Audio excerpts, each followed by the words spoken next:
At the beginning, I learned electrician, and afterwards, because I was really interested in computers already at school, I started studying information science. And yeah, because this was my hobby actually. So, and during the studies, I started already to work in parallel, programming some stuff, heading some projects there with the teachers as well. So some interesting stuff like creating an information system for an hospital.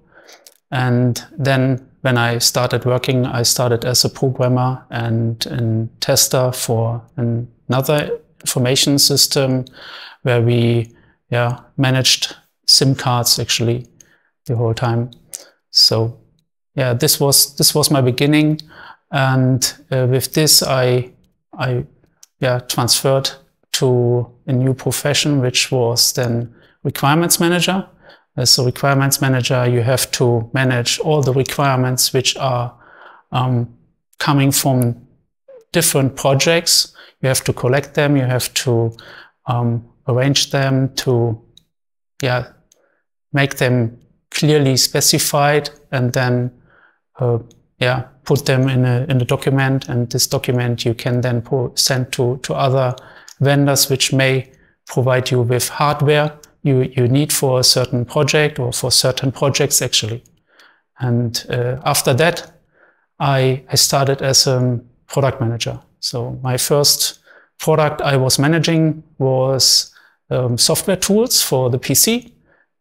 These were special tools designed for operators which are selling SIM cards to their customers actually, and those SIM cards had to be managed with a tool also on the PC side, so they can add their phone numbers or the SMS information and so on.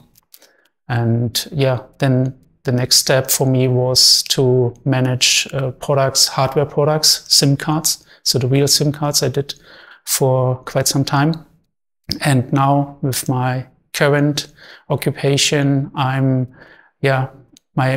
product is a security product which can be bought from different operators actually. And you can protect yourself, your device, your mobiles, your Windows PC, and you can also protect and help to protect your children and their devices with the product.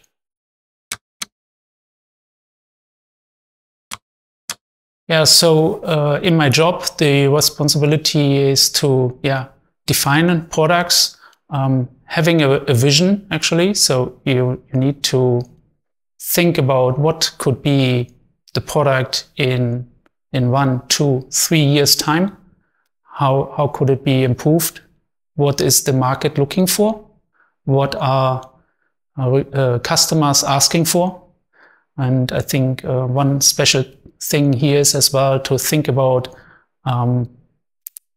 not always taking what the customer is asking, but thinking if this is fitting to your product and if it really makes sense. So there's quite some responsibility on your side as well as a product manager to filter all the ideas coming from the field, from the market, from the customer, from yourself actually as well, because as a product manager, you will have a lot of ideas as well, because you're working every day with the product, you are trying it, you're playing with it, and therefore you need to consolidate that and putting that in a roadmap.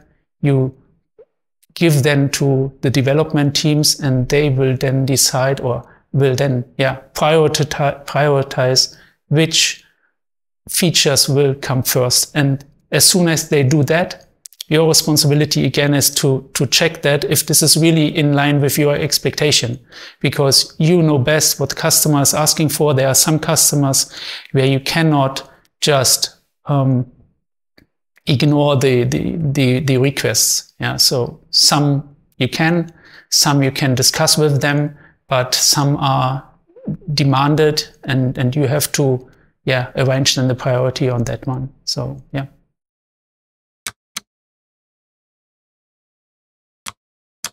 I always followed my dreams and my interest, and I think this is most important, especially if you want to do a good job, because when you love your job, you will put efforts there, much more efforts than when you just have to do the job because you have to do it.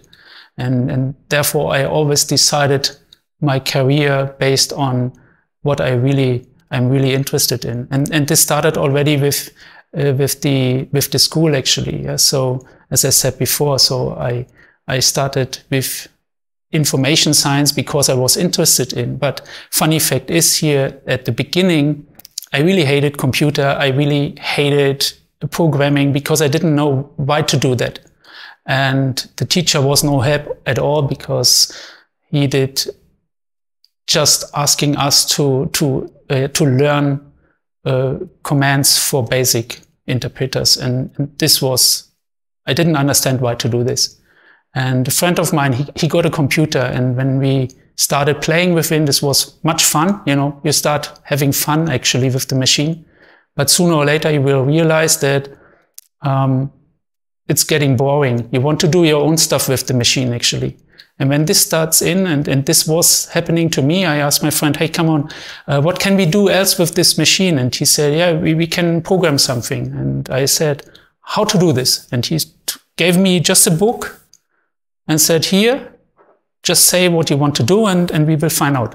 And we did this together, and this is where I got the computer virus inside myself. And I really started loving those machines. And my father bought then also a machine. It was a Commodore C128, so really old machine.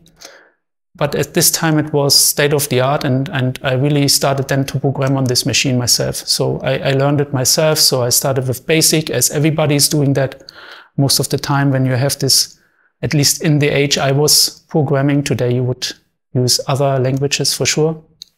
And because BASIC is quite slow, I started then to do assembler. But it was always because of interest. And this is what I always say, follow your heart.